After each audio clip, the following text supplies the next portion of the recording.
Chummers and chummerettes, welcome to Shadowrun Returns. This is Bull, and I'm going to do a little Where I Play. Kind of show you guys the ins and outs of the new Shadowrun Returns game. I'm currently working with a beta version of the game, so the release version may be slightly different. We are close to release. At this point, there is 1 week until release as I'm recording this, so hopefully there won't be a lot of differences between this version and what you get. Or no differences whatsoever. I will say right up front, I'm a huge, long-time Shadowrun fan. If you don't know who I am a freelancer for Shadowrun. Have been since the FASA days, 15-odd years ago. Have worked on various books off and on. I worked on the new Shadowrun 5th edition, so I'm very, very much involved with the current Shadowrun game, or tabletop role-playing game. However, I'm a fan of all things Shadowrun. So I'm very much looking forward to the release of this. I'm very much looking forward to seeing what everybody else thinks and what kind of reception the actual game gets. I'm going to say right up front that I have loved everything I have played. I have not quite finished the game yet because we're in the middle of convention season, so I've got a lot of stuff on my plate. And so I don't have the time to really sit down and mess with it.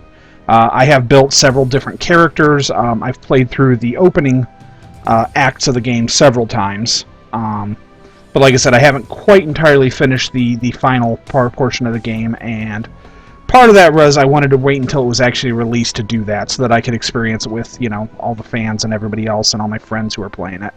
And, didn't completely spoil myself. But I will say this. There are some fantastic things in this game. I had several times where I sat back and went, holy dreck, that's going to be cool. So, let's go ahead and we're going to dig into character creation and show you guys a little bit of what's what. Alright, so we're going to start with a new game, and we're going to start with the Dead Man's Switch. That is the primary Seattle campaign. There is going to be a Berlin campaign at some point after release. I don't know how long that's going to take.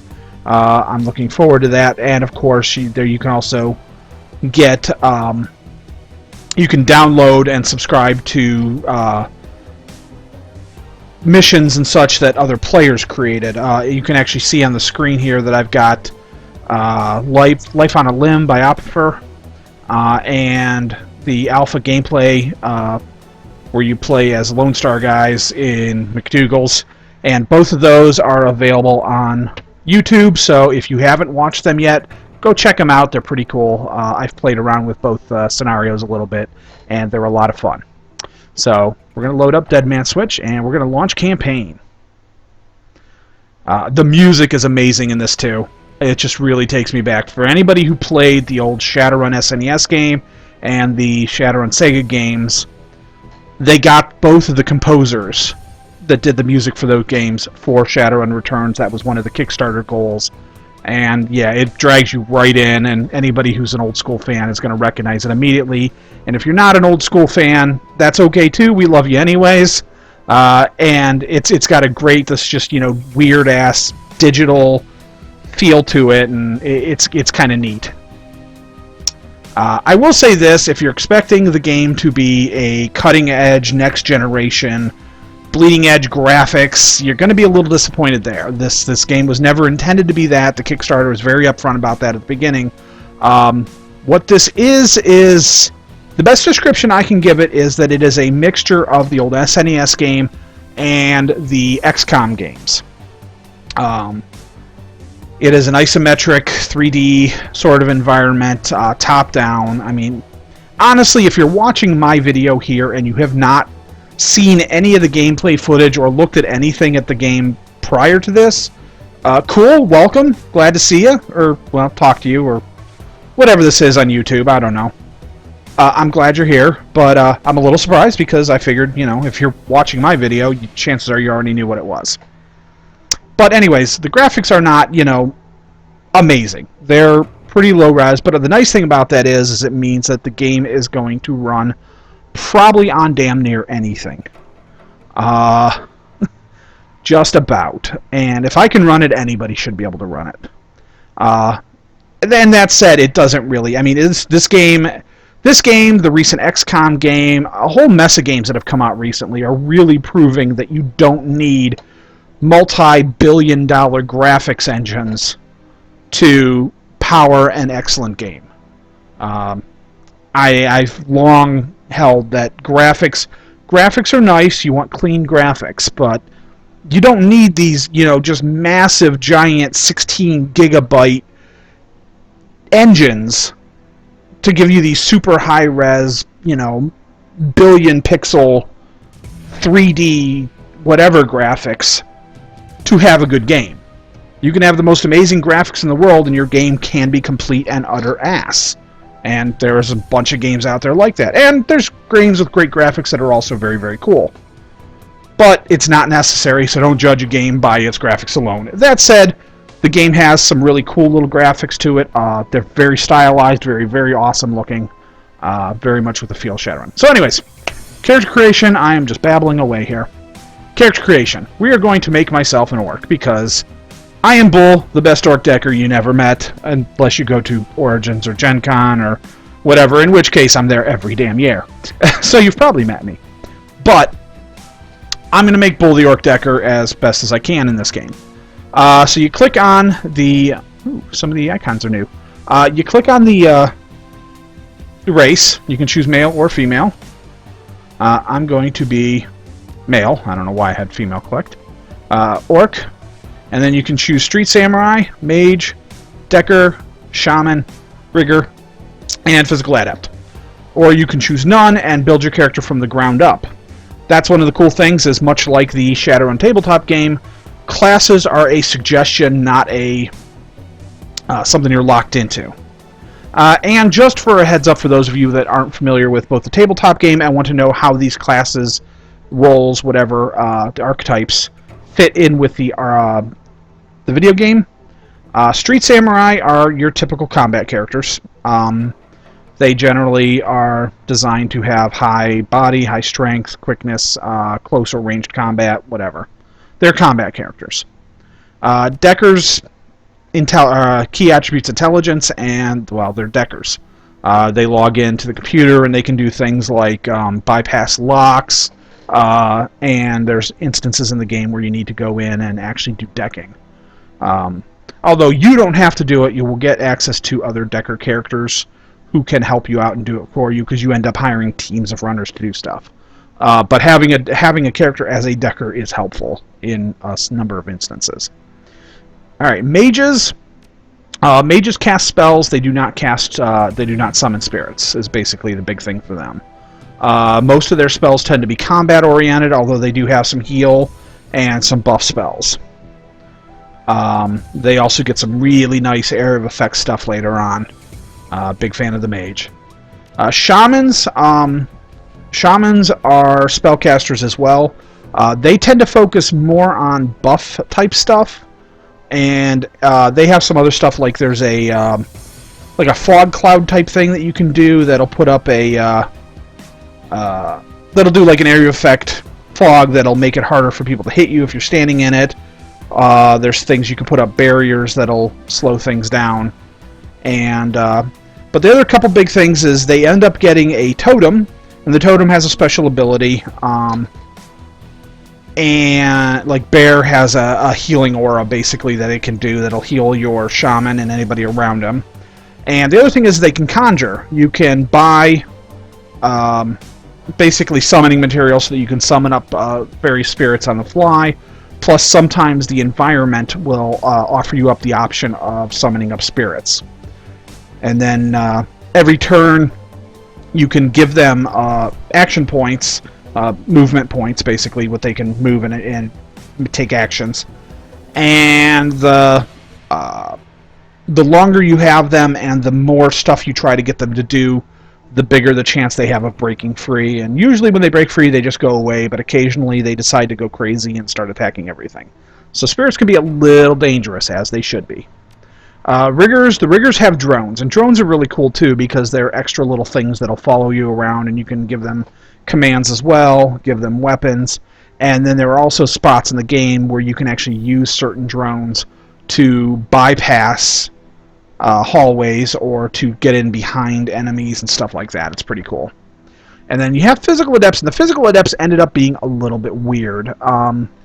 Because in the normal tabletop game, the physical adepts just have powers, and those powers are kind of always on. In this, their powers are, as far as I can tell, because I haven't really used one, they end up with, they have, you can see down, their key skill is chi casting. So what they end up doing is they end up basically casting all their powers. Their powers are short-term. You use them, and they'll last for a couple of rounds, and then you'll have to use them again later on or whatever, because they'll have a cooldown between how long you can use them. Same thing with the spells, is there's usually a cooldown for the spells, so you can't just cast a mana ball or a fireball or whatever every single turn. You'll usually have to wait 2 or 3 turns. And the bigger the spell, the longer the cooldown. And the physical adepts the same way. They can boost their stuff, and they can do extra damage, and they're really good hand-to-hand characters generally, but like I said, they have to cast their spells on them, and it's a little weird. But, you know, it's a video game, so some of that stuff's a little harder to do without going too crazy. And it makes them more distinct from the Street Samurai. And there are things like cyberware you can get that'll make you faster, stronger, better, whatever. So I'm going to choose Decker, and let's see, we got some portraits to play with.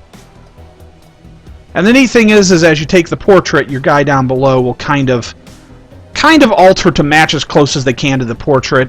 You're limited a little bit, at least right now, in what hairstyles and designs and stuff you can get. But, you know. Let's see what we got here. I'm going to go with him.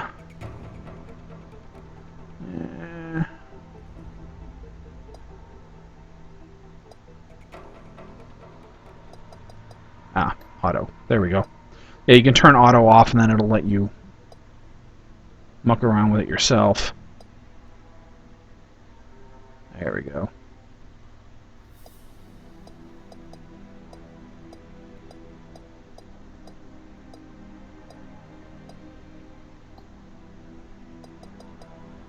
Da-da-da-da-da.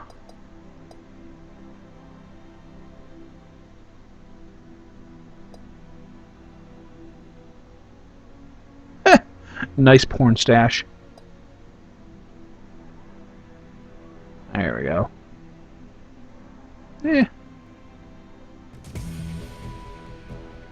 There we go. We'll go with this. Not great, but, you know, hey, you do what you can. Alright. Ooh, this is different, actually. Nice. Alright, yeah, so some of the interface has changed since the last time I played. Very cool. Alright, so you get a number of karma you can spend, and you've got a whole pile of areas you can spend them in. You've got body, and that gives you your toughness and resistance to damage, and it gives you more hit points. And yes, the game does use hit points. Kinda almost needs to, just because, you know, the classic damage box system is a little wonkier. And this way it's a little more easily translated for your average player that isn't familiar with the tabletop game. Quickness is used for ranged combat. And one other thing is that any skills, you'll see that the skills are linked underneath of the attribute. And what that means is that your skill can never be higher than your attribute, or whatever it's linked to. So, like, right now I have a 2 quickness, so my ranged combat can't go above 2. So I can go there, but see, it clips me out here. And I am going to take my ranged combat up to 2, because ranged combat is useful. So I can't really mess around too much else here. But you got your different weapons. So basically you take ranged combat, and then you can specialize, which gives you better stuff. And as you can see here, there are symbols. And what those symbols do is they give you access to special abilities and powers, or whatever, based on what level what rank your skill is at. So, like for here, I get an additional weapon slot when I get my 3rd ranged combat. Now, it says if not yet unlocked, and that's because certain things in the game and certain other skills and whatever can potentially unlock the weapon slot. Like, Uh, maybe not. Okay. I'm not sure. I thought one of the weapons had an extra weapon slot unlocked, but it doesn't. So, alright. Then you've got dodge, which helps you, reduces the chance to be hit. Strength, close combat, melee, unarmed, throwing weapons. Intelligence is a big one, and I'm going to be wanting decking. Ooh, nice. Oh, they added some new stuff, so I can mark a target. Increases the chance to hit an enemy by 10% when used. Okay, see, that's really cool. So, because before it was just the stuff about the cyber decks here, which the higher level decks you can only use if you have enough skill to use them. So that's really neat. Then they also have these things called ESPs, the expert systems. And the expert systems are basically your smart frames or your agents, depending on which edition of the game you've played. Or semi-autonomous nobots. Every single edition seems to have a different name for what those things are. But basically, they're similar to the way spirits work in that, except that you don't have to worry about basically giving them action points and having them break free of your control. You summon them up and they'll help you out with combat or whatever else. There's different types of ESPs. Each one has its own thing. Drone control, drone combat, willpower. Then you've got spell casting, which is for spells, obviously. Chi casting, which is for the adepts. Charisma, spirit summoning, spirit control, which is good for helping you maintain that control. Conjuring, which is your spell casting for the shamans. So, alright. And we are going to confirm that I am Bull the Orc Decker. Alright, and we are down and out. They give you this wonderful little flavor text. You basically are a runner on the out with no amenities. You'd have no money. And as you will soon find out, you basically have no options, no friends, and no nothing going on for you. Nowhere to go but down. Alright, so the first thing you'll notice is on the screen, there are, you had them pop up when I first came in, and they'll pop up occasionally, and then they'll fade in and out so that they don't block everything, the graphics. And you can zoom in a little bit and zoom out. And this place is grungy and dirty and nasty. Anyways, you get the little magnifying icons are something that you can go and examine. So we're going to walk over and we're going to examine it. A slip of paper with your bank balance, enough to cover you through the end of the week, and then you are flat-ass broke. Your notebook, calendar, contacts, that kind of thing. Personal note, that should have said Pocket Secretary, because that was basically your smartphone back in the early Shadowrun days. Back before there were such a things as smartphones. You list your contacts, and oh, look at that. You've got a fixer who's not talking to you, a fixer who has been missing since February, a bunch of dead dudes. So yeah, excellent. I like Half Jack. I wonder if that's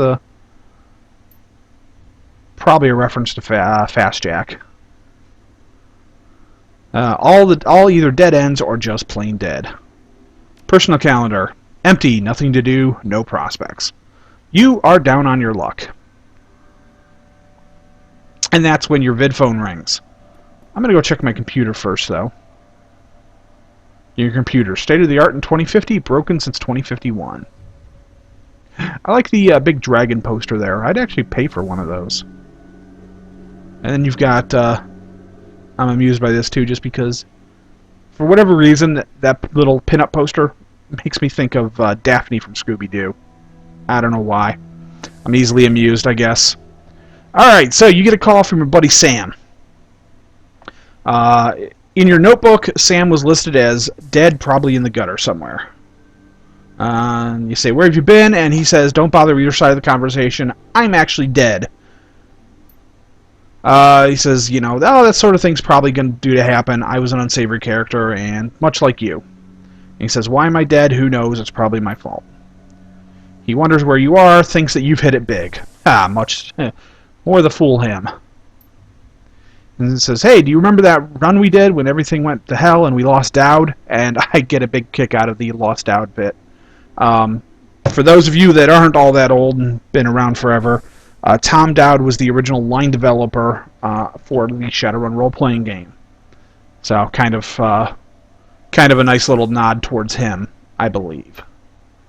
Dowd, that's a name you haven't heard in a long time. So now we go to a flashback, and this is basically your introduction to the game and the tutorial for all intents and purposes. So you get a little flashback scene to 3 years ago, a makeshift bar in the Seattle docks. The night Dowd went down. All right, so you'll see that two of the guys standing here. I can kind of wander around, but there's not a whole lot to do here.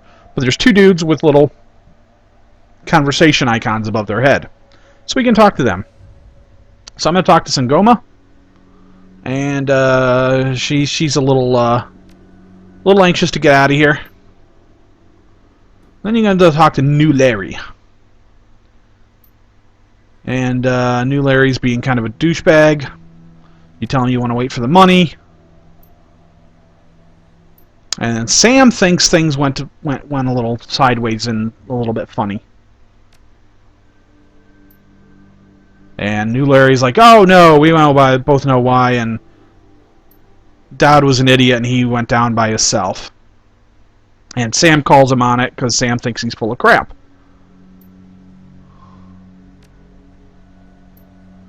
And so they kind of argue a little bit. I'm not going to read all the text because, well, nobody wants to sit here and listen to me read text, especially because I don't do voices. So New Larry says that he's going to bail, and that's where you kind of twig that he's been doing something. He says, did you keep us here long enough? And he stops and smiles and say, you know, looks that way.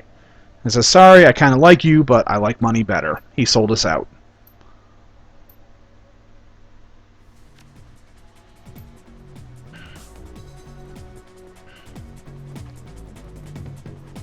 Alright, so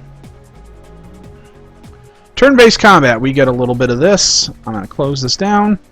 It'll tell you what to do, but you got our enemies, have the little red circles under them. You can see New Larry. The percentage above their head shows the percent chance you have to hit them with your weapon. And the little shield icon shows if they're in cover or not. Alright, we got a Renraku Security and Renraku Security. Alright, so I'm going to move Sam over to here, and you can see the little shield icon pops up. That shows that he's got cover if he moves here. And cover makes it a little bit harder to hit. The other nice thing is, since I moved a little closer, I now am much easier to hit New Larry, and I want to shoot New Larry quite a bit. Now, the other thing is, if you click on this, it'll show you you've got options. And hold on a moment. Okay, anyways, close that out. You can see you have a couple of different options for firing, and the more higher your skill, the more options you'll get. So right now I have burst fire, which is 2 action, 1 action, or I can spray and pray. Gives me 2 attacks, less chance for critical, may hit adjacent characters, and uses 8 bullets. And the burst fire uses 6 bullets. So we're going to just burst fire, because there's only the one dude, so spray and pray doesn't really do much for me. Alright, I am currently wielding a machete, it looks like, and I don't want a machete. I got a pistol. My character does not have any sort of melee skills, so that doesn't do me much good. So we're going to move up here, and all I've got is the chance to shoot. Over here, you can see I have, I've got Mark Target. That shows me any special abilities I've got that I can use. And then I can also look at my inventory. I've got a grenade, but the grenade, the number down at the bottom shows you how many actions it takes. Most characters, at least at the beginning of the game, get 2 actions. Eventually, once you get enough karma, you earn a 3rd action. I'm not entirely positive. There may be things in the game that'll give you extra actions. I know there's a couple of spells that'll do it. I'm not sure if there's wide reflexes or not off the top of my head. And those might give you an extra action as well. But mostly every character has 2 actions. So if you stand still, you can usually shoot twice, or you can move up and shoot, or whatever. I have a med kit that'll heal somebody, me or an adjacent target. And I've got Dock Wagon Trauma Kit, which will bring a teammate back to life when they've been dropped. So we're just going to shoot New Larry. Alright, one of the things you'll notice is that it says, like, that one said weak and it said times 0.5. My base damage on that pistol is 6. What I did was I got a 0.5. That sort of translates into the old light, moderate, serious track that they used to have, is how it was described. So if you think of it that way, what I just did was a light wound, normal damage is a moderate wound, and severe damage, which is times 2, is a serious wound. Alright. I could shoot this guy. I've got a, looks like an AK-97. However, you'll notice that there's a puddle over here, and there's a little skull icon. That skull icon says that, hey, I can summon a spirit. And real quick, the other thing I've got is I've got 2 spells. Haste, and this is one that increases friend's target AP by 1 for 2 rounds. So as I said, some spells can boost how many AP you get. And Bear Totem heals all friends within 3 of the damage from their most recent attack. Alright. Alright, so I'm going to go ahead and summon up a spirit, because that is awesome. And I now have a spirit. The spirit only has 1 action at the moment, because I just summoned it. So it's going to attack New Larry. It's a water spirit, because I summoned it out of a puddle. And, since summoning up a spirit only cost me 1, Sagoma can shoot again. There we go. Oh, nice. She got a big crit. Drop New Larry. New Larry was a punk. He deserved everything he got. Alright. Bull is going to mark this guy. Nice. And then Bull's going to shoot him. New Larry, or not New Larry, Sam, is also going to shoot this guy. He's going to shoot him twice. Nice. Alright. Move up a little bit. And now I can try to, you can see the escape chance. So the higher I go here, I can give him a max of 4, give him a higher escape chance. I'm going to go ahead and go all out. And he did not, so I now have 4 actions. So we're going to go ahead and spend 2 actions to move right up to here.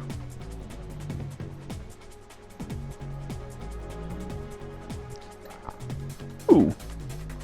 He's actually got spells now. That's new. Or if it wasn't new, I don't know. Big Wave. Plus 2 dodge lasts for 3 rounds, or a mana bolt. Ignores normal armor and targets willpower. Let's try that. Nice. And since that has a 0 cooldown, you can see the Big Wave has a 1 cooldown, so it would take me 1 full turn before I could use it again. Mana Bolt has 0 cooldown, so I can continuously use it. That does some good damage. Of course, my spirit's going to get shot. And we've got guards coming in from the other side. Alright, well, let's go ahead. I'm going to move Bull over to here. And Bull is going to mark this orc, because the orc's probably a little tougher than the, looks like an elf there. Sam's going to move over here as well. And Sam is going to take a shot at the marked orc and do some nice damage. Alright, Sagoma, take a shot. And drop that punk.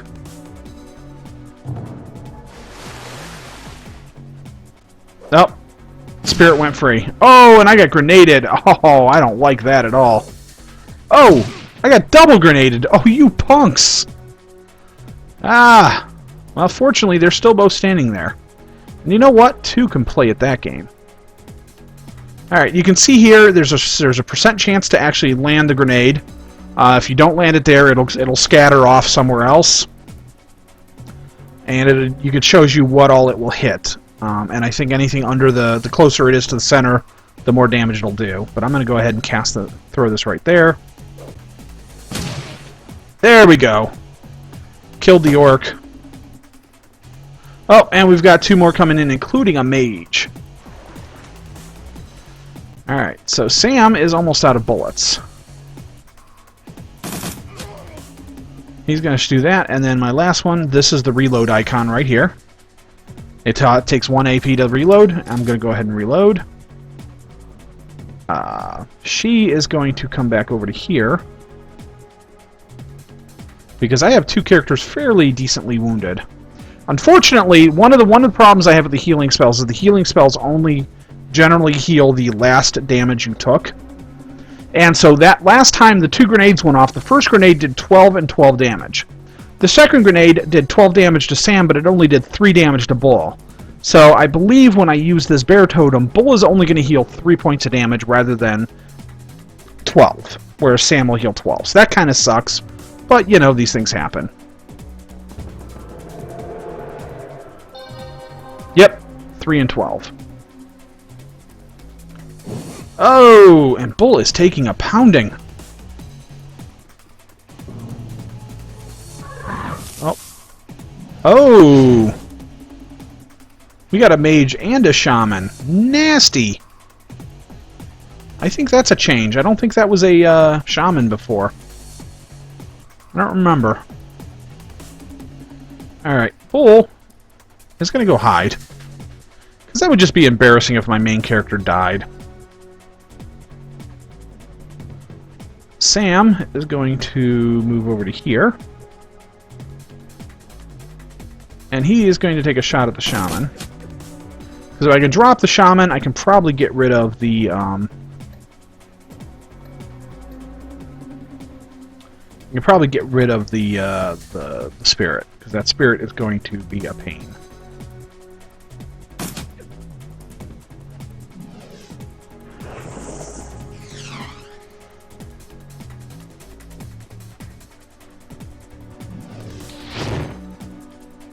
Fortunately, the shaman has a little more magic resistance because he's got a higher willpower. Nope, I don't have a line. I need line of sight to use that. So, let's move over to here. And yeah, I really want to get this guy. Oh, he's almost dead, so we'll use it against him. Alright, Sam, kill this guy. There we go, and yep, you can see the shaman, the spirit went bye-bye.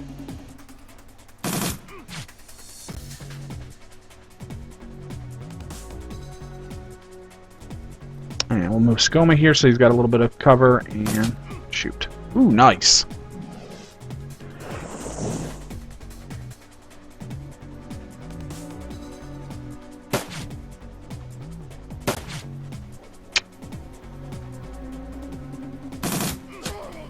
There we go. You okay, guys? Part of the life. You know how it is. Alright. And that is the intro. That is the opening tutorial. So, now you come back to the present. Shake off your memory. And Sam says, well, I had your back. And then he says, well, who would care if I died? And he thinks that you are on the top of his list. So he says, hey, I set up a dead man switch to call you. He's got a 100,000 new yen insurance policy, payable when you find out whoever killed him. Alive with a conviction or in a body bag, either way works. Contact my law firm, Rogers, Mengert, and McCain, when the job is done. Lawyer. Ha! I'm willing to bet that this is one of the backers. One of the cool things is some of the backer levels allowed you to submit a photo or whatever to get yourself put in as a character in the game. And this is actually new, so this is the first time I saw the lawyer. That's pretty cool. Rogers, Menger, and McCain, I would be willing to bet, are also the names of some of the backers. Alright, look, Bull, I've led a direct life. Probably left a direct corpse. I've hurt people. Blah, blah, blah. He just, you know, wants to know somebody cares. And then you have the choice of doing something about it. So, yes, I'm going to get to the bottom of this. Somebody will pay. Hopefully you said yes. He's got a locator chip in his head. When it stops, it'll activate. That's how you'll find me. See you on the slab. And we have to head to Seattle. And that's the plot of the beginning of the game, is you are trying to track down the killer of your buddy Sam. It's over half an hour, so I'm going to go ahead and kill the video now. I will be back a little bit with another video showing you the next part of the game, which is really, really awesome. Again, it has some nice Easter eggs, or not so much Easter eggs for old school fans. There's a nice guest appearance by a character who is really awesome. And it's hilarious, so be sure to check that out. Alright, well, I'm going to sign off. If you liked the video, please subscribe if you're not subscribed. Leave me a comment. Let me know you liked it. Let me know if you want to see me do something different. Let me know if you want me to shut up or talk more or explain something that I didn't explain. I'd be more than happy to help out. I know we got a week until game launches, so I'm looking forward to seeing things. And big special thanks to Hairbrain for allowing me to upload a playthrough of the beta a week early to kind of show you guys what's what. All right, well, take care, guys. You have a good one, and we'll see you on the Shadows.